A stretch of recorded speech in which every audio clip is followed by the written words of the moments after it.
Definitely the business cycle will play out. Definitely assets will get affected by it. Definitely your pocket will be affected by it. And it will definitely play out in the end. That's all there is to say. In the end, the rest of it is your issue with time horizon. Everything else is here. It's all in play. It's exactly as it should be. And okay, when banana, the most ridiculous, stupid, what's the word? Dim-witted ninny question of all time is when banana. And I've showed you this chart for 2 fucking years, but you don't pay attention. Altcoins are driven by ISM because it's driven by the risk curve, which means when people have more earnings, they go further out the risk curve and then altcoins go. ISM is going higher.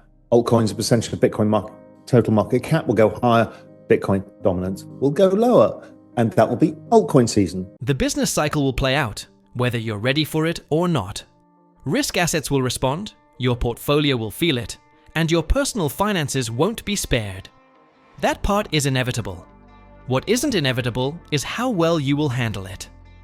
The truth is, most of the frustration investors face is actually about their time horizon. People want returns on demand, clarity on schedule, and upside without discomfort. But markets don't operate on anyone's preferred timeline.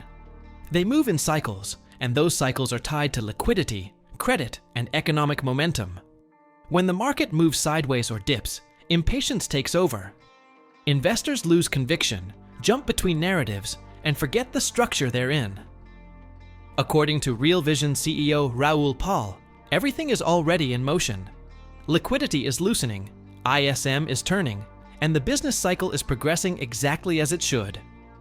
But most investors react emotionally, panicking when Bitcoin stalls, abandoning altcoins when they lag. They mistake boredom for risk and miss the setup. Altcoins in particular are deeply tied to the risk curve. When ISM rises, capital rotates outward. Bitcoin dominance drops, altcoin performance surges, and the cycle advances. It's system-level behavior. And the ones who understand that and stay positioned are the ones who win. Make sure to stick around until the end of the video as Raoul lays out exactly how the macro framework fits together and why the biggest move is still ahead. Okay. Global M2, then, now, same. Bitcoin, then, now, same. When banana, same. Keeps showing the banana. We started in the banana in September last year. We've given the phase of the banana, but nobody listens because they want to cherry pick everything on Twitter. It's very frustrating. I'm trying to help everybody. And yes, most tokens will go up, will come into the alt season in a sec. The most copied chart on the planet. This is what you all want to see. This is not updated from today's price action. So basically we started up ticking. So when you say when banana, it's like, how much more can I help you? We told you here that this was the low. We said here it was going to correct. We said here this was the low. We doubled up everything, all our positions, because it's the same for NASDAQ. We bought call options in Robinhood, Tesla, Coinbase. We added SUI, we added everything. And that was obviously all in Real Vision Pro. If you don't sign up for that, I can't help you. We do give it all to you. But on Twitter, I try and give as much away as possible to help as many people. Here it is. Is this going to be perfect, or is it going to do this, and then this, and then this, and then this? Yes, it'll do the latter. Like it did this, almost perfect, then this wasn't perfect, and then this. Is it going up to the right? Yes. Is it likely to fall apart with a 90% correlation going on? No. So it'll be okay. Will it deviate? Will it fail over time? Yes. Will we give you other things that matter? Yes, this matters the most right now. Global M2 year on year versus Bitcoin goes back a long period of time. It's stupid correlated. Global M2's ripping higher. Bitcoin should rip higher. Can't help you more than that. V-shaped recovery in equities continues. We called this. We said, hey, it looks just like 1998. I was at Goldman at 1998. I lived and breathed this thing. It fucking ripped higher forever and went into a huge bubble. We're not saying, oh my God, it's going to be a bubble. What we're saying is correlation's 97%. It's like one of those events that doesn't matter to the stock market, that drove the stock market lower, and now we're going to recover. And we should broadly follow this pattern for a while, and then we won't. Okay, and then we won't. But it will follow the M2 pattern, and then we won't. But it will follow global total liquidity ongoing. The debasement of currency is the driver of everything. You've got to understand that. So there we go. People are still short bloody stock markets. I don't get it. Everyone's so cynical. It's like this is the easiest trade in the world. This whole thing, this whole setup from the low has been literally one of the easiest trades in the world. You'll say, oh my God, it's not easy. Can't you see it? Because you've chosen the wrong things. It's been an easy trade. Basically, you could have owned Solana and a few tech stocks, which was basically my thesis. You've been fine. Now, not saying I'm infallible.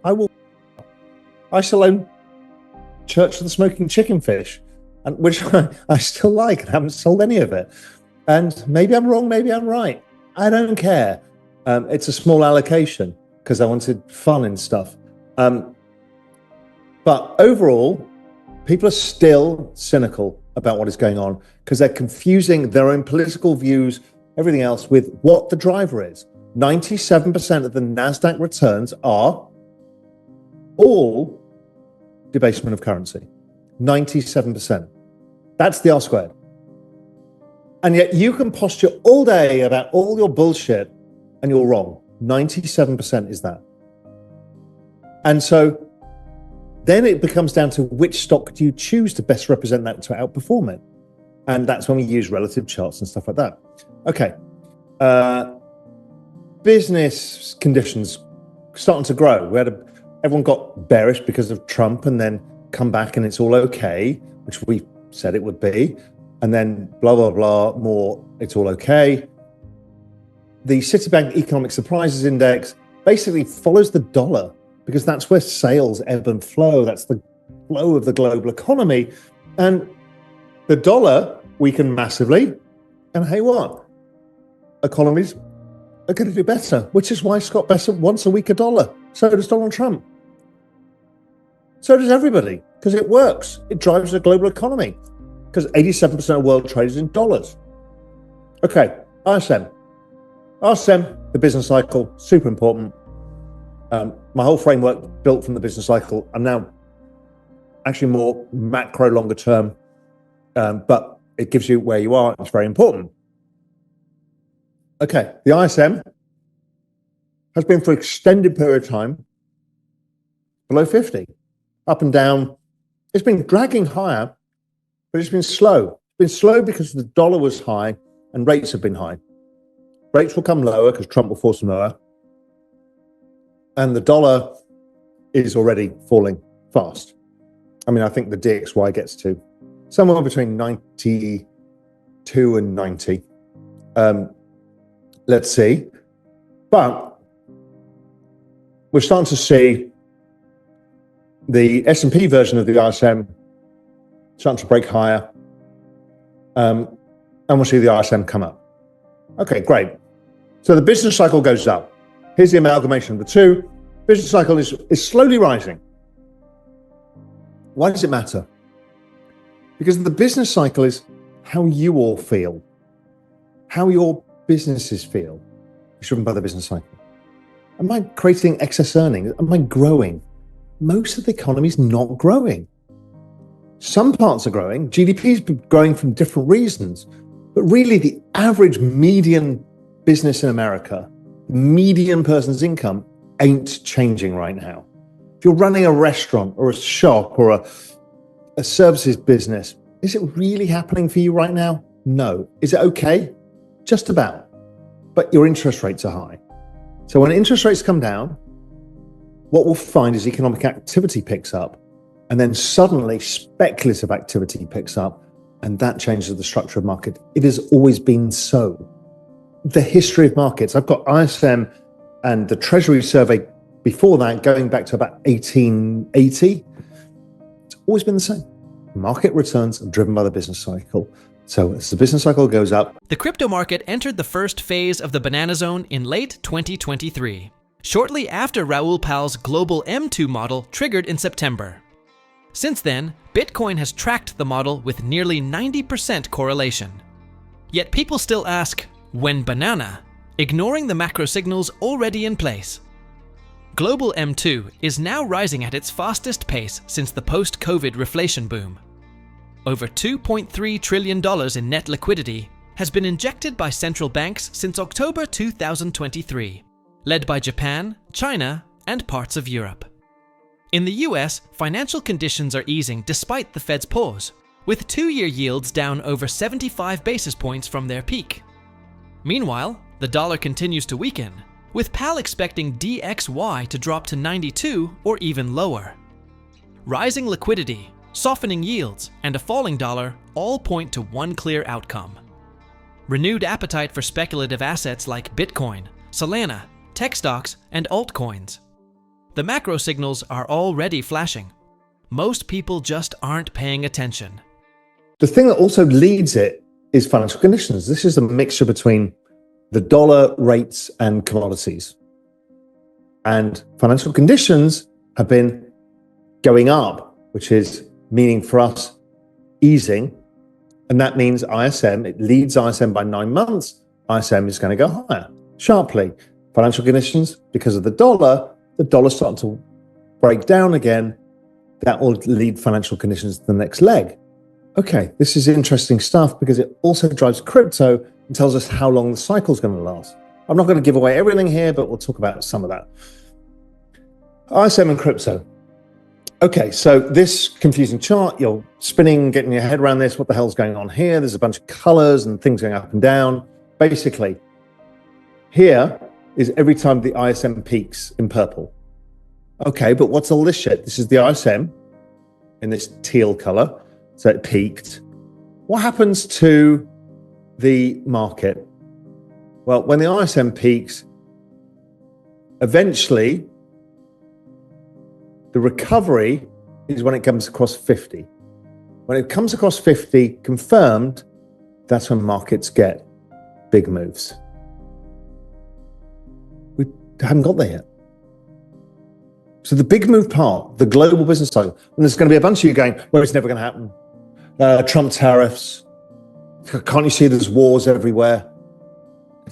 It will happen because all of the forward-looking indicators, the financial conditions that actually drive things as opposed to your opinion, which drives nothing at all, will happen. Oh, that cheese is good. Sorry, all of this is good. So I keep doing the, fuck me, that's good. Rolling of eyes, right? This is so good.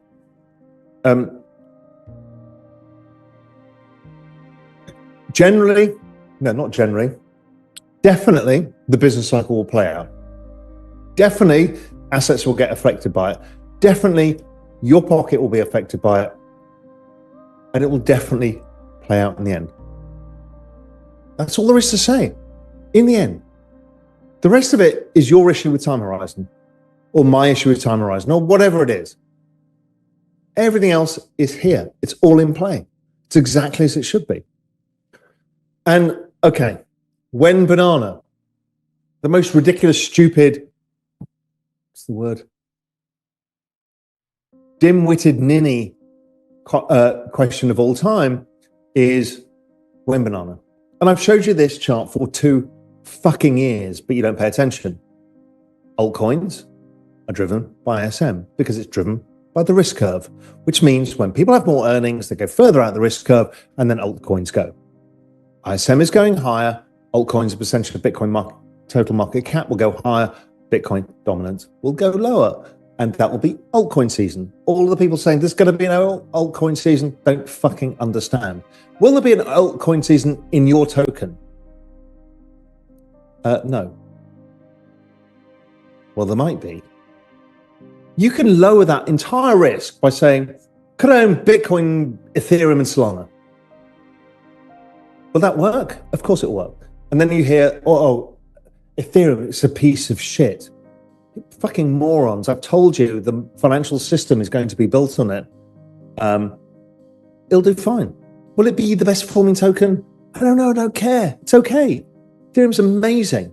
Solana, incredible. Sui, amazing. Don't worry about it. These great layer ones, they'll do fine. Anyway, moving swiftly on. Bitcoin, here's the chart. It's this cup and handle, back down, corrected it. Okay, great. That's the weekly chart. When I get to the daily chart, it's exactly the same pattern, but in short time horizons. Let's go back. This bit, up, test, but down, blah, blah, blah. Up, down, oh, weird. Okay, it's the same. What happens? Over time, it goes up. Go back to this chart, because now you're like, you've forgotten this because you guys are nervous Nellies who don't really understand. You're just like scared, you're going to lose money and Raoul's wrong. Oh yeah, that says the same thing. It kind of goes up. There was a chart, it was the up, a little bit of down, a little bit of up. Are we breaking higher today? Probably. Ethereum, great chart. It's an amazing chart. So we've done like 1, 2, 3, 4 top tests here, 2. We probably come up here, pull back, break. That'll be the true kind of la-la season when that happens. And that is coming. Solana, beautiful cup and handle pattern. We've seen these patterns before. Once that breaks, Solana goes to new all-time highs, keeps going higher, whole market goes with it. Excellent. Sui, amazing. These wedges, they come down, they break higher, they come down, ready to break higher. Beautiful chart. Beautiful chart. There's the Sui long-term chart. Great. Come down in the middle of the wedge. Very common pattern. Break higher. All happening. Sui Solana. For those of you who don't understand these relative charts, this is Sui outperforming Solana over time. Is it underperforming Solana right now, or is it consolidating? It's consolidating. Why? Because it's been in this sideways range. Is this range an interesting pattern? Yes, it's probably a wedge. Julian drew this. I wouldn't use that spike. I'll probably join it here. We're probably closer. And in which case, the probability is that it starts breaking higher against Sui. Why? Because it has a lower free float. It is early in their adoption curve. Nothing bad about Solana. Fucking love Solana. They're amazing. Tolly does an amazing job. The whole community is amazing. Is Sui going to outperform? Probably, because it's earlier stage. It's not that complicated. There's no dissing. I'm not insulting your grandmother. Dogecoin. Amazing chart. I mean, this thing is amazing. The alt season, corrective. Alt season, corrective. Alt season, okay. Let's see what happens. In other news, Bitcoin may be one step closer to becoming an embedded component of mainstream finance. MicroStrategy, the largest corporate holder of Bitcoin, has officially cleared the final hurdle for inclusion in the S&P 500, profitability over a 12-month period. For months, the company failed to meet that requirement due to outdated accounting rules that forced them to report unrealized Bitcoin losses as actual impairments. But following a rule change by the Financial Accounting Standards Board, allowing fair value accounting for digital assets, MicroStrategy's Q2 earnings are projected to show a $14 billion profit, with a net $11 billion gain over the trailing year, more than enough to qualify. Inclusion in the S&P 500 is not automatic. While MicroStrategy now meets the baseline criteria, the index committee retains full discretion. Analysts expect a heated debate, as MicroStrategy's business model increasingly resembles a Bitcoin holding company, blurring the line between operating firm and fund. Still, if approved, it would mark the second crypto-linked company added to the index this year, following Coinbase in May. More importantly, it would mean every fund tracking the S&P 500 would own exposure to Bitcoin indirectly through MicroStrategy's shares. With 597,325 Bitcoin on its balance sheet, the firm controls nearly 3% of the entire Bitcoin supply. What do you think about this potential milestone for Bitcoin? Is MicroStrategy's inclusion in the S&P 500 a step forward for crypto legitimacy, or a risky precedent? Share your take in the comments below. Anyway, guys, before we go, if you want to stay most up to date on the crypto and Bitcoin world, subscribe to my daily 5-minute crypto newsletter. It's a concise resource for the latest expert predictions, breaking news, and top on-chain analysis. trusted by over 90,000 subscribers for insightful crypto investment information. Don't miss out on the opportunity to stay informed in the crypto market. The link is in the description below. I hope you all enjoyed today's video and that it gave you some value. I'll see you all at the next one, and as always, all the best.